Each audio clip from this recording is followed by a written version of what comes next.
একটি ছোট গ্রাম, বিকেলের নরম রোদ, 4 থেকে 5 বছরের একটি বাচ্চা হাসতে হাসতে বল নিয়ে খেলছে। খেলতে খেলতে সে ধীরে ধীরে বাড়ি থেকে অনেক দূরে চলে যায়।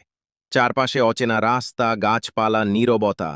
হঠাৎ বাচ্চার মুখে ভয়, চোখে পানি। সে বসে পড়ে কাঁদতে শুরু করে। নির্জন রাস্তা, পাশে একটি বড় কুকুর বসে আছে।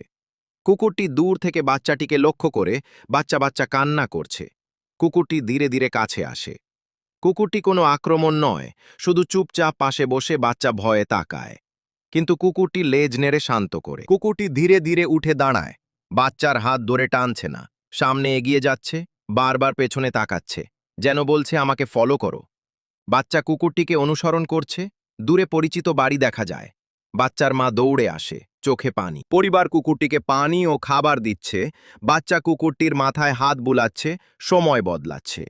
Day to night transition. বাচ্চা ও কুকুর একসাথে খেলছে, একসাথে ঘুমাচ্ছে। বৃষ্টি, শীত, রোদ, সব সময় একসাথে।